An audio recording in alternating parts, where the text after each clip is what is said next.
Dear students, welcome once again to our YouTube channel Civil with Anil। तो दोस्तों आज हम कुछ स्ट्रेस एंड स्ट्रेन के कुछ सिंपल न्यूमेरिकल्स सॉल्व करने की कोशिश करेंगे। तो जैसे दोस्तों आप देखिए कि ये हमारे पास ये स्टेटमेंट दी हुई है कि following observations are obtained during a tensile test conducted on a mild steel bar. तो हमें इसके अंदर दिया गया diameter of the steel bar, gauge length of the bar, load at elastic limit, extension at elastic limit, maximum load, total extension, dia of the rod at failure। तो हमें इसमें निकालना Young's modulus stress at elastic limit, percentage elongation and percentage reduction in area.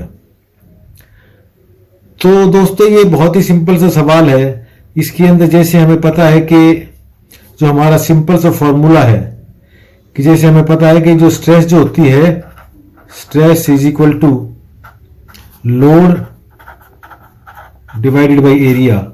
ये हमें पता है कि stress हम कैसे कैलकुलेट कर सकते हैं और इसको हम सिग्मा से नोट करते हैं। इसी तरह से हमें स्ट्रेन के बारे में भी पता है, strain is equal to change इन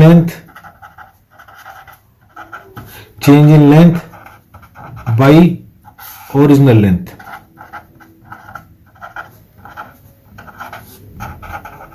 ये हमें पता है ये फार्मूला। और इसी तरीके से हमें पता है कि जो यंग्स मॉडल्स ऑफ वेलोसिटी होता है E that is equal to stress by strain.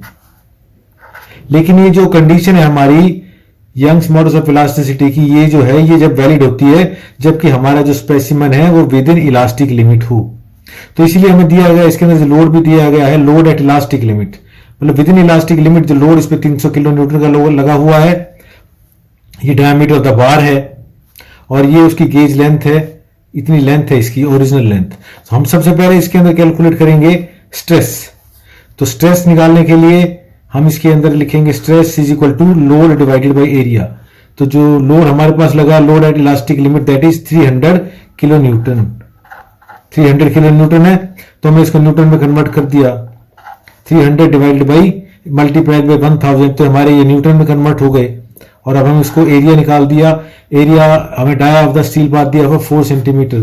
तो इसको अगर हम mm में कन्वर्ट कर लेते हैं और mm में कन्वर्ट करने के बाद अगर हम इसका एरिया कैलकुलेट करते हैं तो area will be equal to pi by 4 into में डी स्क्वायर। तो डी आपने ले लिया, 4 सेंटीमीटर था तो इसको mm में कन्वर्ट कर लिया तो 40 mm बन गए। तो हमारे पास आ गया इसके अंदर स्ट्रेस। तो जो स्ट्रेस जो होगा हमारा it will be equal to, ये हम कैलकुलेट कर सकते हैं, बहुत सिंपल सी कैलकुलेशन है। तो इसको कैलकुलेट हमने किया तो हमारे पास इसकी वैल्यू आ गई, स्ट्रेस की वैल्यू हमारे पास आ गई 238.7 न्यूटन पर mm स्क्वायर। ये हमारे पास स्ट्रेस की वैल्यू आ गई। अब हमने निकाल लिया है स्ट्रेन। तो स्ट्रेन हम निकाल सकते हैं। ये स्ट्रेन भी जो होगा it will be within elastic limit. तो यहां पर दिया है हमें extension at the elastic limit. तो extension at the elastic limit ये हमारे पास दे रखा है 0.05 सेंटीमीटर। तो हम इसको 0.045 इसको mm में कन्वर्ट कर लेते हैं, multiplied by 10 and divided by the original length. हमारे पास ओरिजिनल लेंथ है 300 mm। तो हमारे पास ये स्ट्रेन की वैल्यू आ जाएगी। तो strain will be equal to 1.5 into में 10 रेज़ टू द पावर -3। आपको पता है जो स्ट्रेन जो होती है it is a unit less quantity, तो इसलिए इसकी कोई यूनिट नहीं होती और तो इसलिए हमारे पास स्ट्रेन आ गई। अब हम ई की वैल्यू निकाल सकते हैं, Young's modulus of elasticity E that will be equal to stress by strain. तो स्ट्रेस आपने कैलकुलेट की हुई है 238.7 और अभी हमने स्ट्रेन कैलकुलेट की है, it is equal to 1.5 into में 10 रेज़ टू द पावर -3। तो हमारे पास ई की वैल्यू आ गई, यंग्स मॉडल्स की वैल्यू आ गई 159,133.3 न्यूटन पर mm स्क्वायर।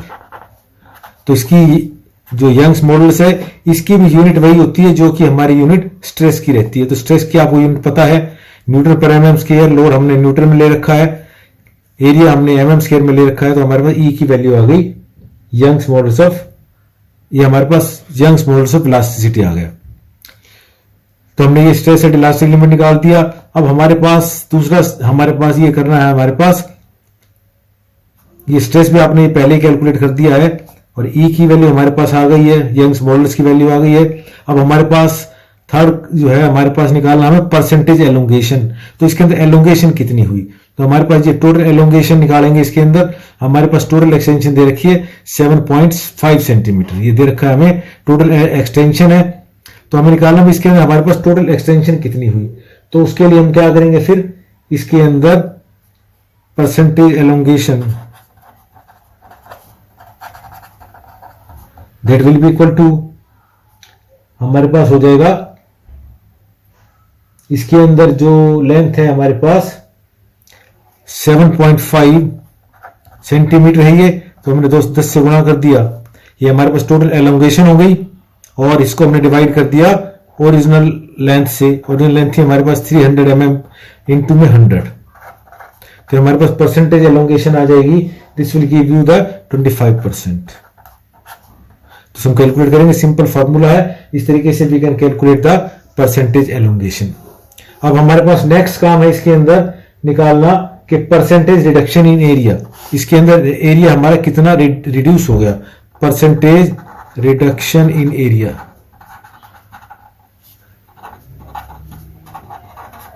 क्योंकि हमें पता है कि जो पहले जो हमारे पास जो स्टील बार था उसका डायमीटर था 4 सेंटीमीटर, लेकिन वो बाद में जो रॉड का डायमीटर था एट फेलियर हमारे पास रह गया 3.4 सेंटीमीटर। तो इस तरीके से इसका एरिया जो है वो घट गया। तो हमें निकालना percentage reduction in the area. तो हमारे पास ओरिजिनल एरिया हमारे पास था इसका 4 सेंटीमीटर से जो हमारे पास एरिया था वो निकाल लेंगे।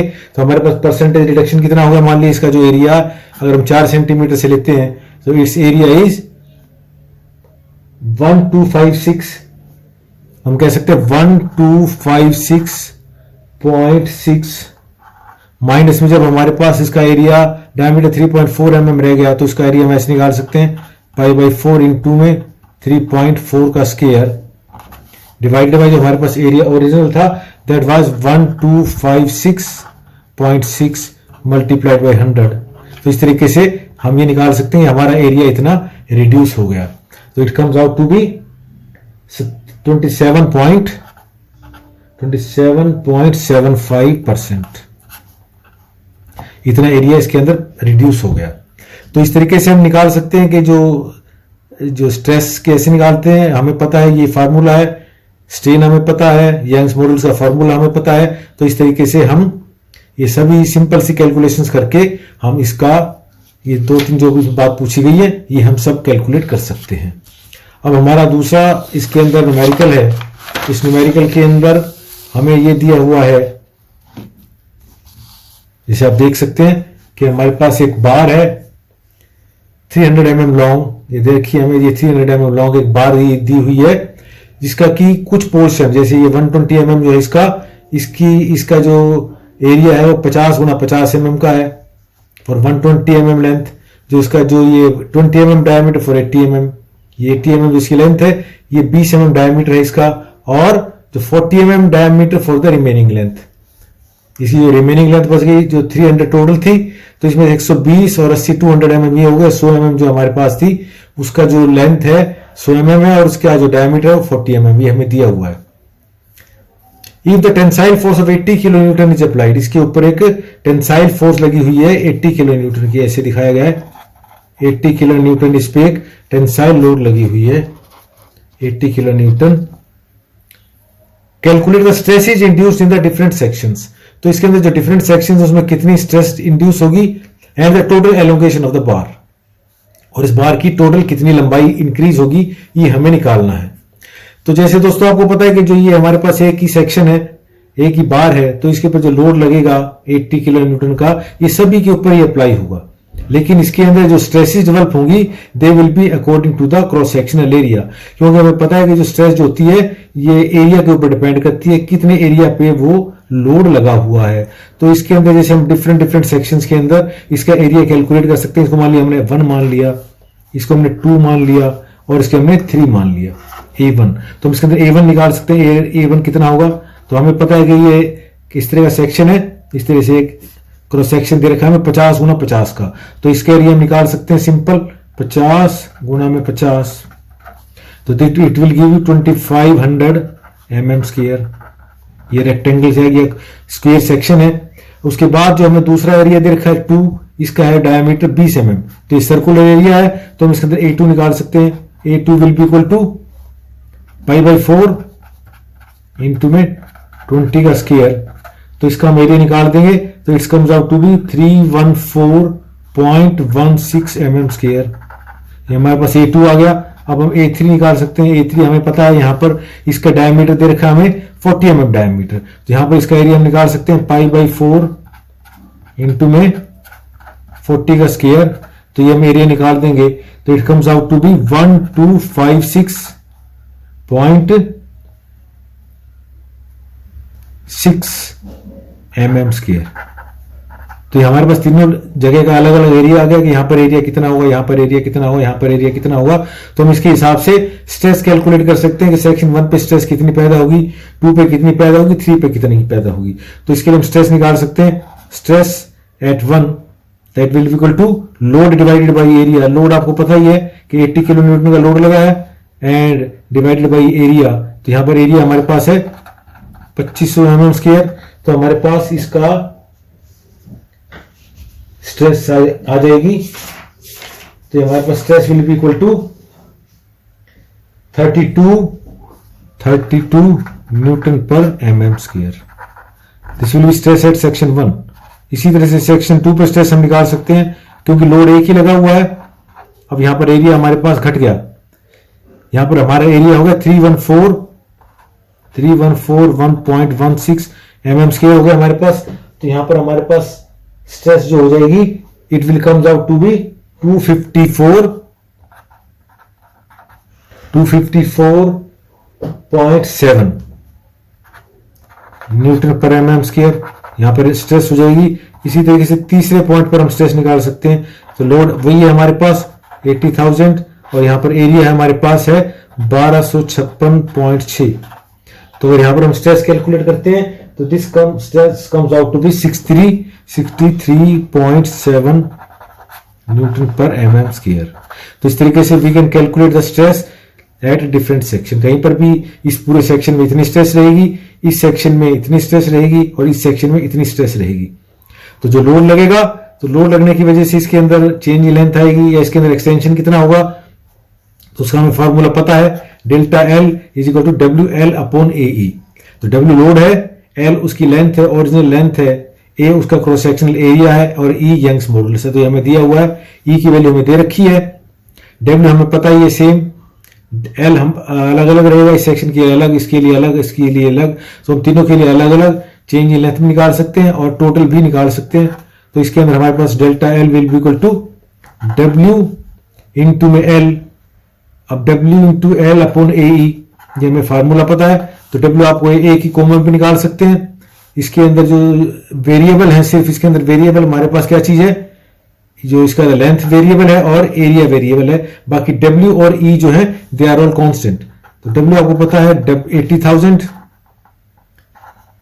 और E आपको पता है 2 गुना में 10 की पावर 5, ये हमें पता है। अब इसके अंदर जो वेरिएबल है L1 यहां पर हम ले सकते हैं, इसकी L1 है 120, लेंथ 120 है और यहां पर इसका एरिया A1 आपको पता है, ये हमें पता है, this is 2500 mm square. Plus में दूसरे सेक्शन के लिए अब हमारे पास लेंथ जो है इट इज 80 mm और यहां पर एरिया है A2 का एरिया 314.16, प्लस में जो थर्ड हमारे पास इसकी लेंथ है 100 mm, तो 100 डिवाइडेड बाई एरिया इसका हमारे पास है 1256.6। तो इस तरीके से हम total change in length calculate कर सकते हैं। इन सभी को कैलकुलेट करेंगे तो हमारे पास टोटल चेंज इन लेंथ आ जाएगी and it comes out to be 0.1532 mm। इसमें सभी चीजें mm के अंदर है। आपको पता है कि ये हमने एरिया भी mm में ले रखा है, लेंथ भी mm में ली है, तो इस तरीके से जो हमारी चेंज इन लेंथ होगी that will B also in mm। तो इसको हम अलग अलग करके अलग अलग उस पर भी अप्लाई कर सकते हैं। जैसे इस सेक्शन के लिए अलग निकाला, इसके लिए अलग निकाला, तो अलग अलग कैलकुलेशन हमें करनी पड़ेगी। इस तरीके से हमने कंबाइंड इसकी कैलकुलेशन करके हमने इसको सॉल्व किया है। तो दोस्तों अब हमारे पास एक थर्ड टाइप का एक न्यूमेरिकल एक और है। ये आप देख सकते हैं कि ये जो न्यूमेरिकल है हमारा ये टेम्परेचर स्ट्रेस के ऊपर है। तो टेम्परेचर स्ट्रेस का आपको मतलब पता ही है कि टेम्परेचर स्ट्रेस का मतलब होता है कि जब हम किसी मेंबर का अगर टेम्परेचर बढ़ाते हैं या घटाते हैं तो उसके अंदर चेंज इन लेंथ होती है। तो अगर उसकी चेंज इन लेंथ को अगर हम प्रिवेंट कर दें किसी भी तरीके से तो फिर उसके अंदर स्ट्रेस पैदा होगी। तो that stress is called temperature stress. तो हमें इसके अंदर ये दे रखा है कि 30 mm डायमीटर की रोड है, 5 मीटर लॉन्ग है, जो कि इसको हमने 2 ग्रिप्स के अंदर कनेक्ट किया हुआ है और उसका टेम्परेचर 25 डिग्री मेंटेन किया है। फिर उसको हमें उसमें स्ट्रेस बताना है कि determine the stress and the pull exerted when the temperature falls to 30 degree. उसका टेम्परेचर 95 से 30 डिग्री हो जाता है। तो इसका मतलब जो चेंज इन टेम्परेचर हमारा दैट इज 65 डिग्री सेल्सियस। तो उसके अंदर कंडीशन है कि the ends do not yield, and जो है उसके वो अपने सरकते नहीं है। जैसे आप देख सकते हैं, जैसे मान लीजिए रॉड है हमारे पास, इसके अंदर हमने इसको यहां पर बांधा हुआ है, ये एंड्स हैं इसके। तो ये इसके अंदर जो एंड्स हैं वो अपनी जगह पर रहे। पहले इसका टेम्परेचर ज्यादा था, हमने टेम्परेचर कम कर दिया तो ये कॉन्टैक्ट करने की कोशिश करेगा, तो इस एंड्स के ऊपर एक पुल लगेगा। तो हमें बताना है कितना पुल लगेगा। तो उसके लिए हमें फार्मूला पता है कि जो फार्मूला होता है that is equal to alpha TE when the ends do not yield. Ends do not yield तो हमें पता है कि फार्मूला होता है अल्फा टीई। जो अल्फा होता है ये इसका है, ये क्या नाम है, कोएफिशिएंट ऑफ लीनियर एक्सपेंशन का ये फार्मूला होता है alpha is equal to 12 into 10⁻⁻6 पर डिग्री सेल्सियस। अगर इसका 1 डिग्री टेम्परेचर बढ़ेगा या घटेगा तो अल्फा की वैल्यू इतनी रहेगी। यंग्स मॉडल्स की वैल्यू हमें दे रखी है और टी जो है this is change in temperature. तो इसके अंदर हम पहली कंडीशन के हिसाब से when ends do not yield तो हम सीधा फार्मूला निकाल सकते हैं। स्ट्रेस की वैल्यू हम कैलकुलेट कर सकते हैं। अल्फा हमें पता है 12 इंटू 10⁻⁻6, टी हमें पता है change in temperature that is 65, and E हमें पता है 2 इंटू में 10⁻5। तो सारी चीज हमें पता है। तो इस तरीके से हम इसके अंदर चेंज इन टेम्परेचर इसके हिसाब से निकाल सकते हैं। ये सभी हमें दे रखा है। तो अब हम इसके अंदर we can calculate the stress and its comes out to be, ये हमारे पास आ जाएगी 156 न्यूटन पर mm square. This is the stress when the ends do not yield.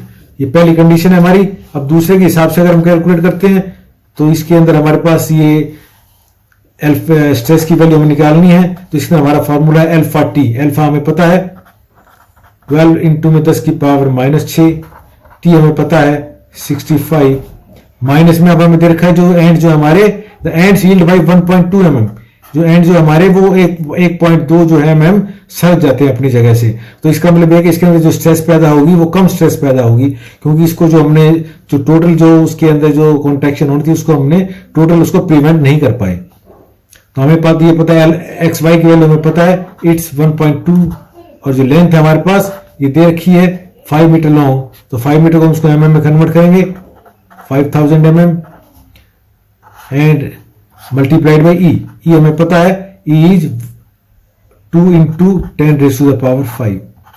तो ये फार्मूला हमने अप्लाई कर दिया। तो इस तरीके से हमने इसके अंदर स्ट्रेस कैलकुलेट की। It comes out to be 108 newton पर mm स्क्वायर। तो इस तरीके से हम ये सवाल सॉल्व कर सकते हैं। बहुत ही सिंपल सा सवाल है। इसके अंदर हमें पता है कि ये जो फार्मूले हैं ये स्ट्रेस कैलकुलेट करने का है। When the ends do not yield alpha TE, alpha आपको पता ही है, टी आपको पता है, ई आपको पता है। तो सिंपल फार्मूला इसी तरह से जब यील्ड कर जाते हैं तो ये फार्मूला रहेगा। तो इस तरीके से we can calculate the stress, इतनी स्ट्रेस इसमें पैदा होगी। तो दोस्तों जो ये हमारा चैप्टर स्ट्रेस एंड स्ट्रेन का, इसके अंदर ये छोटे छोटे सिंपल से फार्मूले हैं और सिंपल से ही सवाल है, जिसको कि मैंने आपको सॉल्व करने की कोशिश की है, समझाने की कोशिश की है। तो आई होप कि आपको ये अच्छे से समझ में आए होंगे। Thanks for watching.